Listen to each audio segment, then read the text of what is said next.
Hi guys, first off, apologise, I probably look like a complete wreck, a complete disaster. Simply today has been exhausting and I've done next to nothing because I've just been exhausted to the point of flopping and just watching YouTube all day, in between walking the dog and making a heck of a lot of caffeine because I don't function without it. And I know that sounds weird, but I can't. I get up, the first thing I do is make a cup of tea. But I thought today, for a video, because I mention it a lot in other previous videos, I would talk about stimming, which is something that people with autism do. Not all people with autism do it, but a lot of my friends do it, are on the spectrum. I've seen other videos where children or teenagers or young adults with autism do it with or around their parents and carers. It's not just exclusive to children with autism, because obviously children with autism grow up to be adults with autism. But it is very variant. There are a lot of different ways that people do it. There are a lot of different ideas around it. There is a lot of stigma around it, and that drives me crazy. So I thought what I'd do is explain it so that other people can understand it, and hopefully we spread some form of light onto the fact that this is not a bad thing. It is not a scary thing. It is not going to hurt anyone. But first, before I do anything else, I'm going to actually look up the definition of it because my head thinks it's one thing and I guarantee you it's the wrong thing. Right. Autism. Yeah. Autism. And I can't even spell. Right.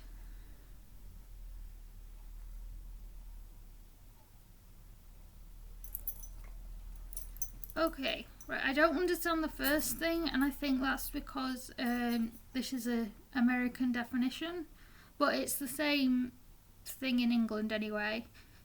Whatever the DSM-5 says, it includes stimming as part of the diagnostic criteria for autism spectrum disorder, which has now changed because it is autism spectrum condition now, as stereotyped or repetitive motor movements, use of objects or speech.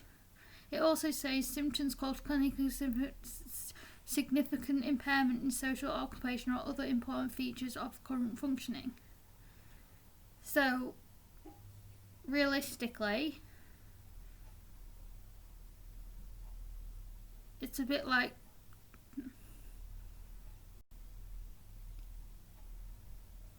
people just assume we do it to make things hard and to complicate things, but we don't. That autistic stimming and typical stimming are different. Like, autistic stimming is something we do to self-soothe, calm down, understand ourselves. Neurotypical stimming, I'm putting inverted commas here because obviously no one is 100% neurotypical, we all have our weird quirks, but neurotypicals stimming is things like when they get bored, tapping pens, wrapping their fingers around their hair. Normal everyday actions they do when they get bored. They don't do it to calm themselves. They might do it occasionally to fix their nerves or their anxieties, but they don't do it on a regular basis, and they don't do it repeatedly like we do. There are times where, especially with girls, females, women with autism, we can hide those stims or make them smaller and less exaggerated because we do that with everything when it comes to our special needs. Like, autism is so much harder to diagnose in women and girls because of the fact that we can mask our difficulties possibly quite a bit better than those with autism who are men or boys. Stimming comes in a variety of ways. I mean, I do it all the time, but other people don't do it at all. My sister, she doesn't stim, she doesn't do it. She just shuts down. That's it. When she gets overwhelmed, she shuts down. She will sit, she won't say a thing, she won't do anything, and she will just stay in a room or stay on a chair or wherever she was. I mean, if our cat comes up to her, she may well pet the cat, but she doesn't stim like I do. That's her version of de-stimulating herself, getting rid of sensory overload, calming down, self-soothing. Whereas for me, when I need to self-soothe and I need to manage my anxiety and the way I feel and I'm overstimulated, I flap my hands, I jump, I do a lot of jumping, I spin, which to be fair is quite normal for me anyway. Like even if before I was diagnosed, I spinned in circles quite a while. I hum, I make noises, I make noises, and that's how, that noise is how both my assistant's dog and my parents and carers know when I'm anxious, because they've learned that noise or that action means I'm anxious or I'm stressed or I need to communicate something but I don't know how. I also rock back and forth. I rock back and forth more as a self-soothe behaviour than a natural stim. I do it when I get upset on buses. I do it actually I'm doing it now simply because my brain is in that mode of processing. I do it, and yes, I do it when I'm trying to process the world around me too. When I get overwhelmed, I usually cover my ears. I rock myself back and forth in bed when I can't sleep, or when I get scared, because now obviously I live on my own with my assistant's dog, so he also knows the rocking back and forth. He knows that it's not going to hurt me. He knows that he's doing it that he needs to go and do his job, which is partly deep pressure therapy from him. And sorry, I've got pins and needles. I also will cover my ears. That's not necessarily a stim, but that goes as part of or along with some other stimming behaviours I have.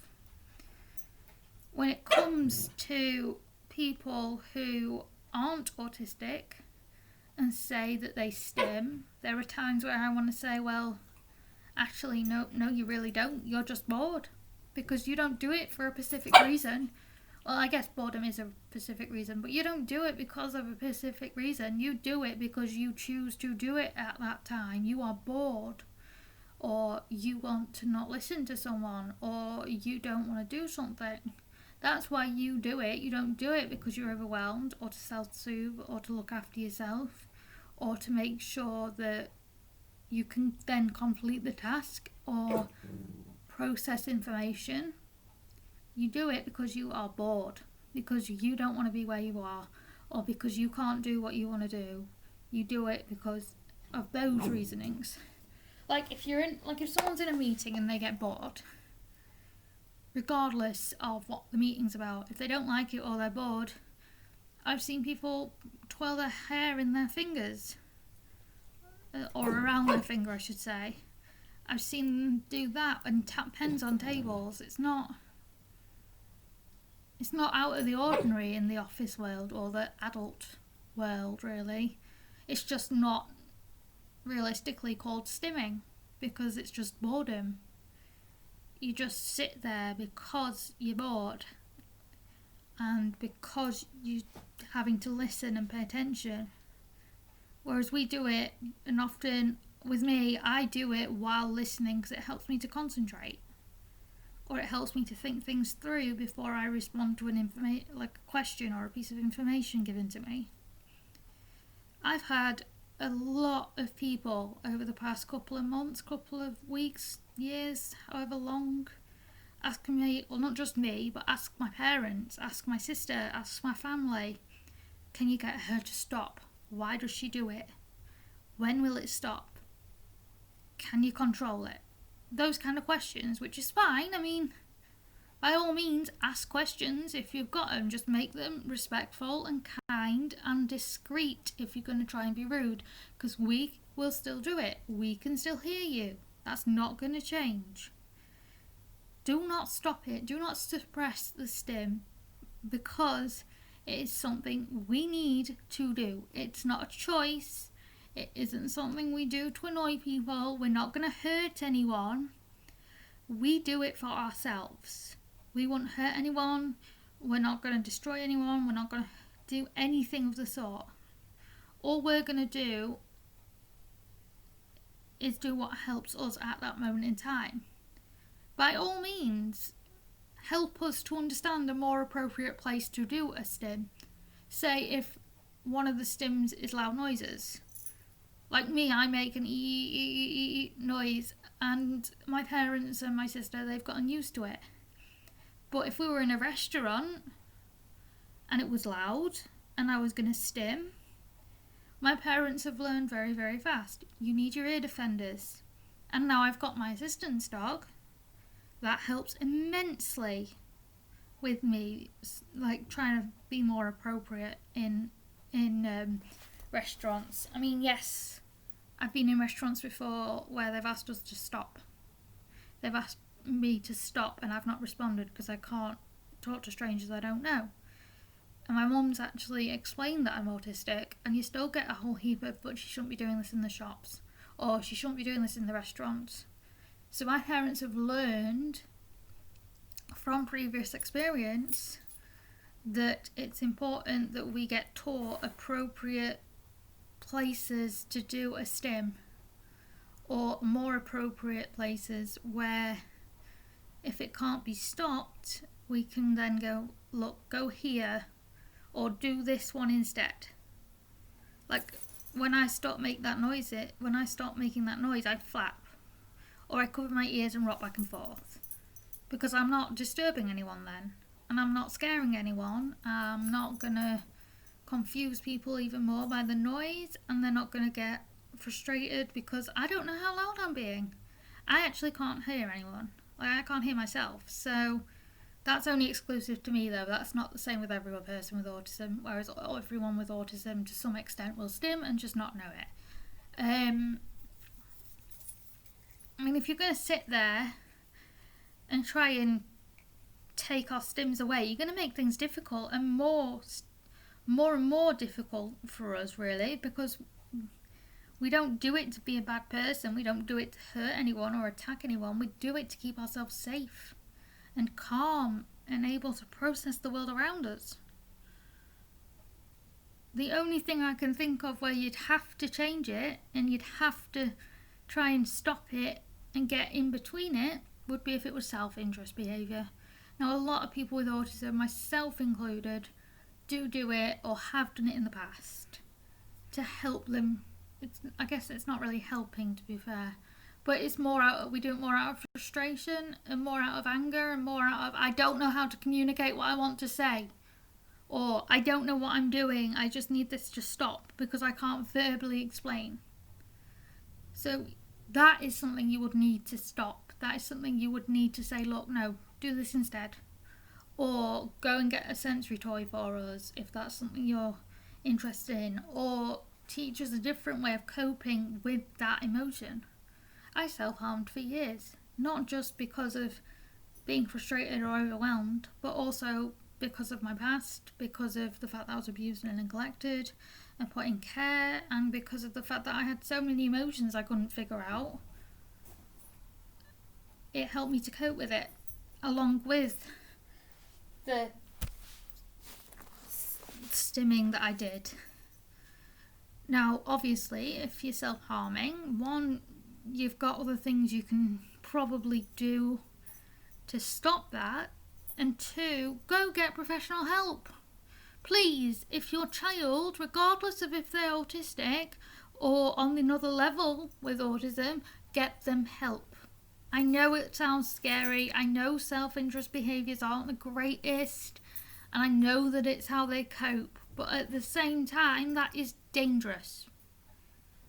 I know from first hand how dangerous it can be. If your child is participating in self-interest behaviours because it's part of their stimming, go to get help. Go and take them to the doctor. Go and take them to a therapist. Go and take them to a psychologist. Go and take them to someone who can help. If they're still young and they're still in school, involve the school with it. Not everyone, because obviously not every single person needs to know that self-harming is part of stimming and that self-harming needs to be stopped. Involve as few or as many as you feel necessary so that your child, your young adult, your teenager feels secure, feels safe, feels listened to, but also isn't self-injuring themselves. Yes, I realise that sounds weird. I'm okay with it. Do not, under any circumstances, and I mean this, try and make things worse. Because if you make things worse, that behaviour isn't going to go away. You want to find a way of making behaviours appropriate without taking every single one away. So, in terms of making a noise, if they make a noise and they're in the house and you've got an upstairs, tell them you can go upstairs to make that noise. Don't make it sound like a punishment, because then they'll associate being in their room doing their stim as a punishment. If you do that, you're going to end up with a child or a young adult that argues with you over going to their room, even if they argue non-verbally. Believe me, it's possible. I have seen it. Send them somewhere quiet if they can, or into a sensory room if you're at school with a teacher. Send them, or give them something to distract them, or take them somewhere quiet, like sensory rooms or hallways or a different classroom. Whatever you've got that's available to you that you can take them and let them do that stim, because it will stop. They won't want to do that one forever, but if it helps them, it helps them. Just the same with flapping. Like, if you're in a line and you're waiting like dinner prep or whatever else and they're flapping, because it's usually loud in lunchrooms, there's a lot of people, it's not necessarily the most grateful place for people with autism to be, because it's just loud. There are a ton of people, they don't listen, or they can't hear you because of all the noise, or they've got their ears covered. Often it's quite frightening as well, because you're surrounded by a lot of things that overstimulate you. You need to be able to come up with a plan. So say the child tells you each day what they want for lunch, and someone goes and gets it for them and they eat in a classroom. Or their mummy or daddy packs them a lunch every day and they take that to school and it's kept in the fridge or kept in their backpack until lunch, and then when lunch is starting and this autistic person is stimming because they're getting overwhelmed, that way you've also got the ability to say, look, put your lunch away, let's go to somewhere quieter and finish our lunch.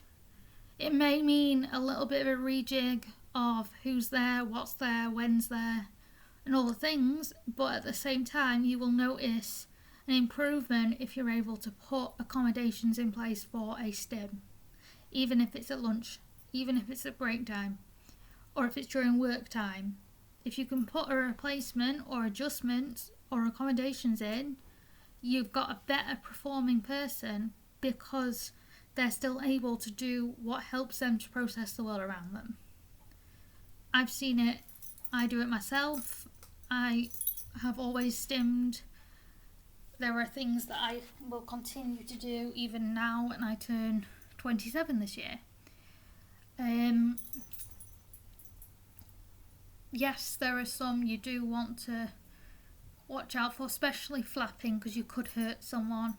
So that probably needs to be scaled down just a little bit so that you're not like the child or the person with autism or disability is not hitting someone when they flap.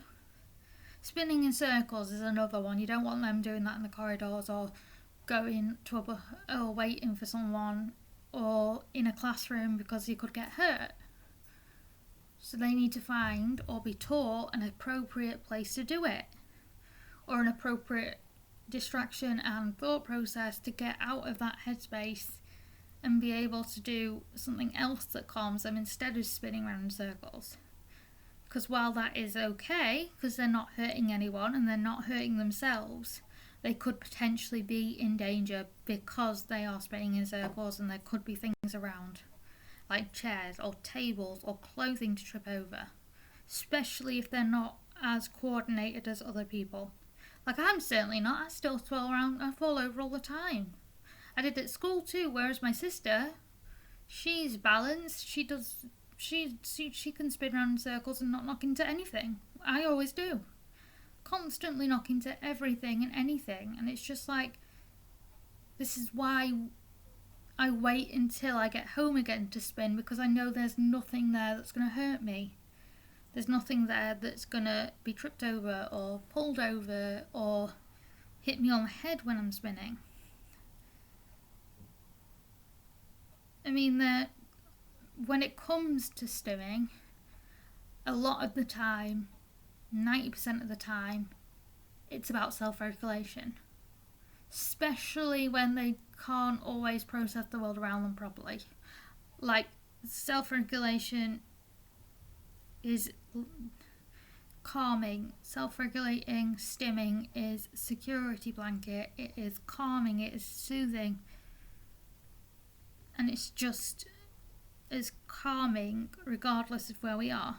It's like a toddler or a baby. When they first get put into their big boy bed or their crib on their own without their mammy or daddy there, they suck their thumbs, they wrap themselves in blankets.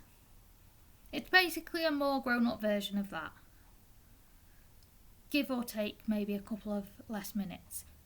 But that's how infants and toddlers self-soothe. They suck their thumbs, they wrap themselves in a blanket. Adults and children with autism spin, flap, hum, jump, play with, fidget with things,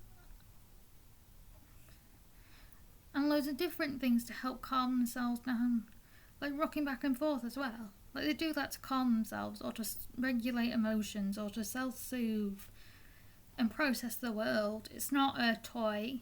Like, we don't do it for something. It's not a reward. We don't do it in order to get a reward, because that wouldn't work anyway, because we don't connect the dots between, oh, I self-soothed, I get this. It's not like, doesn't connect like a child going to bed on their own, sucking their thumb and going to sleep on their own means sticker, and then you get a certain amount of stickers and you get a treat. That's not how stimming works. That would be really awkward, because not every person responds well from stimming to food. Yet not every person with autism has a connection with stickers and rewards or tokens. Like, just doesn't work. Because autism is so many different levels that you don't really want to sit there and say, look, you stimmed at the appropriate place in the appropriate time, you get this. Because that would be worthless to some people. Some people with autism don't work on a token system and don't understand it.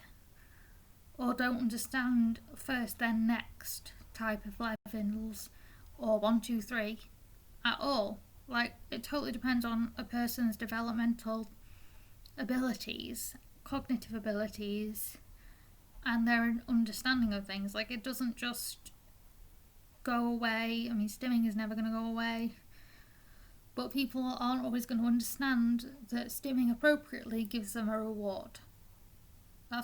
That would just be strange and complicated.